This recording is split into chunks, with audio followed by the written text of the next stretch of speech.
बिस्मिल्लाहिर्रहमानिर्रहीम अस्सलाम वालेकुम। आज की वीडियो में हम मशीन साइकिल को डिस्कस करेंगे। What is machine cycle. Her CPU को वर्किंग परफॉर्म करने के लिए यानी कि इनपुट को आउटपुट में कन्वर्ट करने के लिए इंस्ट्रक्शंस को एग्जीक्यूट करने के लिए एक सीरीज़ ऑफ स्टेप की ज़रूरत होती है, यानी कि वो सीरीज़ ऑफ स्टेप्स को यूज़ करता है। उसके मुख्तलिफ स्टेप्स होते हैं जिन्हें वन बाय वन वो फॉलो करके उन इनपुट्स को आउटपुट में कन्वर्ट करता है। The complete series of step is called machine cycle. वो जो कंप्लीट सीरीज ऑफ स्टेप होगा यानी कि जिन स्टेप्स को वो फॉलो करके इनपुट को आउटपुट में कन्वर्ट करता है वो जो है कहलाते हैं machine cycle. A machine cycle is broken into two smaller cycle। Machine cycle को दो मजीद छोटे टुकड़ों में तोड़ा गया है। उसमें दो साइकिल हमारे पास आ जाते हैं, इंस्ट्रक्शन साइकिल है, दूसरा एग्जीक्यूशन साइकिल है। इंस्ट्रक्शन साइकिल में ज़ाहिर सी बात है इंस्ट्रक्शंस को फैच करता होगा, इंस्ट्रक्शंस को लेता होगा, और एग्जीक्यूशन साइकिल में फिर उन इंस्ट्रक्शंस को एग्जीक्यूट करता होगा। Instruction cycle at the beginning of machine cycle, that is during the machine cycle, the CPU takes two steps। Beginning of machine cycle, machine cycle के शुरू में, that is during the machine cycle, जो machine cycle के दौरान होता है CPU जो है दो स्टेप लेता है। यानी मशीन साइकिल के शुरू में कंप्यूटर सिस्टम का सीपीयू जो होता है यानी कि सेंट्रल प्रोसेसिंग यूनिट प्रोसेसर जो होता है दो स्टेप्स लेता है, एक फैचिंग और दूसरा डिकोडिंग। फैचिंग का मतलब कि डाटा को मेन मेमोरी से फैच आउट करता होगा, फिर उस डिकोडिंग मीन उसको जो है डिकोड करता होगा, कन्वर्ट करता होगा।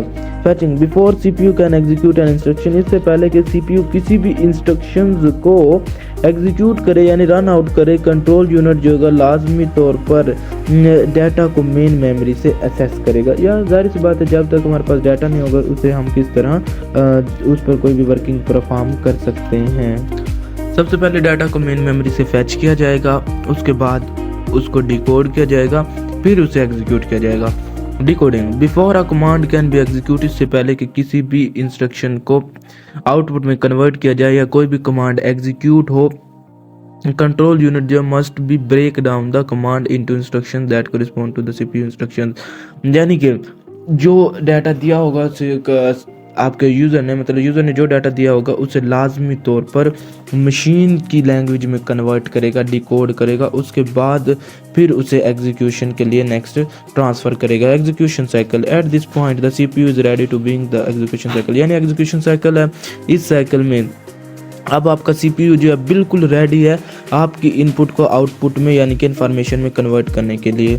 ये भी दो स्टेप लेता है, एग्जीक्यूटिंग और स्टोरिंग। एग्जीक्यूटिंग में कमांड जो होती है सीपीयू एग्जीक्यूट कर देता है यानी कि रन कर देता है, जो कमांड होती है यानी कि डाटा जो यूज़र ने इन किया होता है उसे एग्जीक्यूट करके आउटपुट में चेंज कर देता है। फिर जो आपका डाटा होता है मे बी यूज़र को उसकी नीड हो नेक्स्ट फ्यूचर में, तो फिर जो है सीपीयू जो है ये जो स्टोरिंग स्टेप है इसे स्टोर भी कर लेता है। The CPU may be required to store the result of instruction in memory but this condition is not always required. कभी कभार ये कंडीशन नहीं भी अलाउ होती, मतलब कभी कभी यूज़र को नहीं भी अपना डाटा स्टोर करना होता है, वो डाटा टेम्परेरी तौर पर रखना चाहता हो, तो कभी स्टोरिंग जो स्टेप है वो हर उसमें नहीं लिया जाता, बल्कि कभी कभी इसकी ज़रूरत नहीं भी होती। जहाँ आपको फ्यूचर यूज़ के लिए डाटा को स्टोर करना हो वहाँ जो है आप स्टोरिंग जो है स्टेप यूज़ करते हैं। तो मशीन साइकिल बेसिकली दो साइकिल में डिवाइड होता है, इंस्ट्रक्शन साइकिल और एग्जीक्यूशन साइकिल। फिर इंस्ट्रक्शन साइकिल और एग्जीक्यूशन साइकिल जो है